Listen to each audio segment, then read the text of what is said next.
శ్రీ గురుభ్యో నమః. మనం రామాయణం పారాయణ చేసుకుంటున్నాం. అందులో వేళ యుద్ధకాండ పారాయణ చేస్తున్నాం. అయితే లంకాపట్నం వీరులు వాళ్ళ గురించి ఇక్కడ రాములు వారు అడుగుతున్నారు. ఆ వివరాలన్నీ కూడా మనకి హనుమంతుడు ఇలా చెప్తున్నట్టు.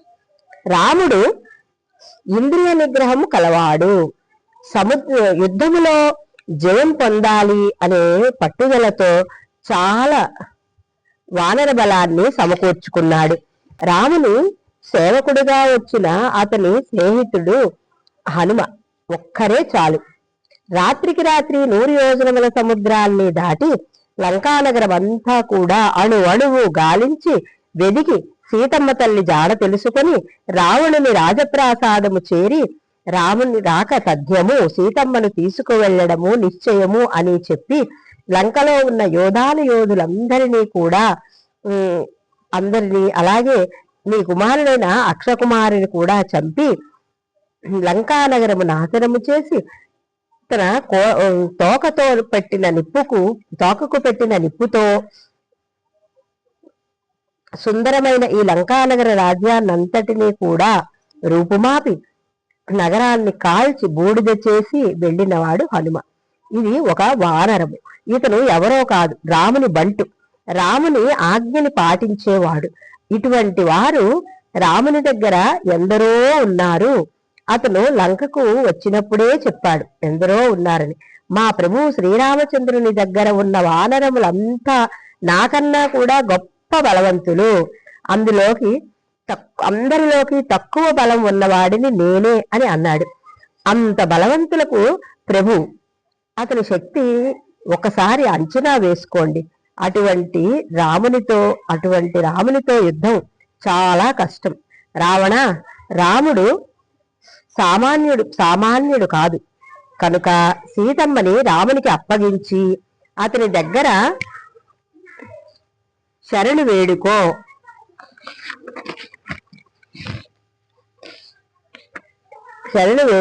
అని రావణాసురునికి సచివులు చెప్పగా అందులో వజ్రద్రంష్టుడు అంటున్నాడు, ప్రభు ఆ వచ్చే సైన్యంలో వానర వీరులు అసామాన్యులు అని అంటున్నారు కదా, మనం కామరూపులం కదా, మనం కూడా రాక్షసుల్లాగా కాకుండా ఆ వానరుల్లాగే వెళ్ళి వాళ్ళు రావడానికి సముద్రం దాటాలి కదా, ఆ సముద్రం మీద వాళ్ళు సేతువు కడుతున్న సమయంలో వారిని ఆ నీళ్ళలోకి త్రోసేసి వారందరినీ కూడా అక్కడే చంపేద్దాం అని అంటుండగా ఇంతలో కుంభకర్ణుడు కుమారుడు నికుంభుడు, వజ్రద్రంష్టుడు, మహోదరుడు, విరూపాక్షుడు, దుర్ముఖుడు, సూర్యముఖుడు, ప్రహస్తుడు, అతికాయుడు, ఇంద్రజిత్తు మొదలగు రాక్షస వీరులందరూ కూడా శత్రు సైన్యములను అంచనా వేయడం మాకు లెక్క కాదు, వారిని ఇట్టే సంహరించేస్తాం అని అంటారు.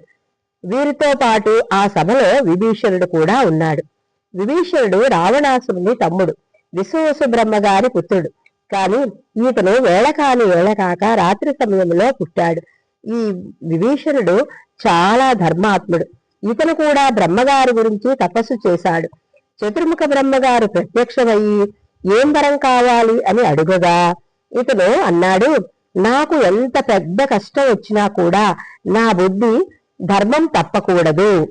బ్రహ్మాస్త్రము నాకు ఉపదేశము లేకుండానే భాషించుగాక, అంటే నేను ప్రయోగించాలి అని అడుగగా బ్రహ్మదేవుడు ఇలా అన్నాడు, నాయన నువ్వు చిరంజీవి, నీకు మరణం లేదు అని అన్నారు.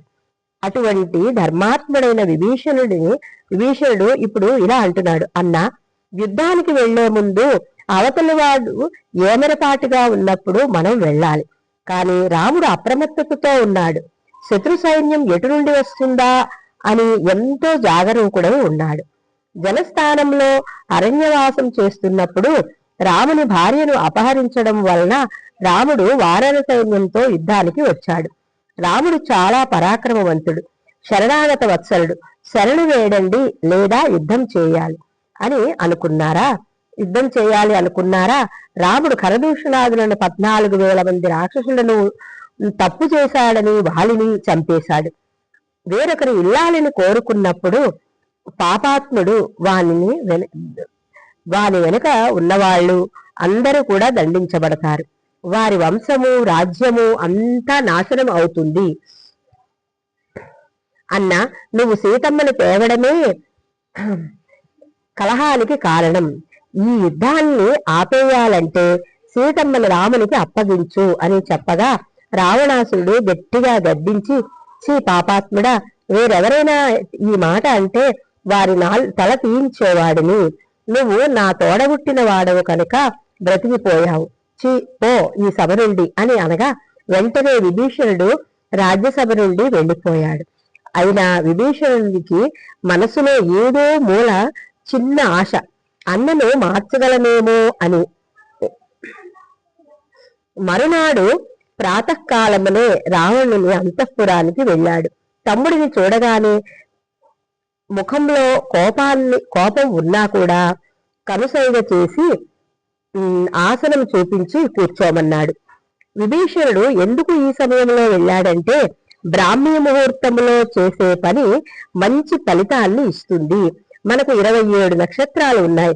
వాటిలో మధ్యది అంటే 14వది చిత్తా నక్షత్రం. ఇది మనకు చైత్రమాసం చిత్తా నక్షత్రంతో కూడుకొని ఉంటుంది. ఇక్కడ మనకు నవరాత్రులు ఉంటాయి. అవి వసంత నవరాత్రులు. అలాగే మొదటి నక్షత్రంతో వచ్చేది ఆశ్వేజ మాసం, అంటే అశ్విని నక్షత్రముతో కూడుకున్నది ఆశ్వేజ మాసము. ఇక్కడ మనకు నవరాత్రులు ఉంటాయి. అవి శారదా నవరాత్రులు. అమ్మవారిని ఆరాధిస్తాము అని అవి మనము బ్రాహ్మీ ముహూర్తంలోనే చేస్తాము. మంచి ఫలితాన్ని ఇస్తాయి.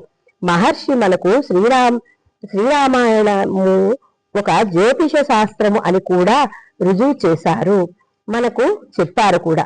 కనుక విభీషణుడు అన్నగారి దగ్గరకు వచ్చి తను చెప్పే మాటలు వినడానికి ఇష్టం లేకపోయినా కూడా ఇలా చెబుతున్నాడు. అన్నయ్య, నువ్వు ఎప్పుడు సీతమ్మని అపహరించి తెచ్చావో ఆనాటి నుండి లంకానగరంలో దుశ్శకునాలు దుర్నిమిత్తములు మనకు కనిపిస్తున్నవి. అవి మన పతనానికే కారణం అవుతున్నాయి. అవి ఏమిటి అంటే, మనం హోమం చేయడానికి అగ్నిని రగిల్చితే అందు నుండి చిటపటలు వస్తున్నాయి. అవి అలా రాకూడదు.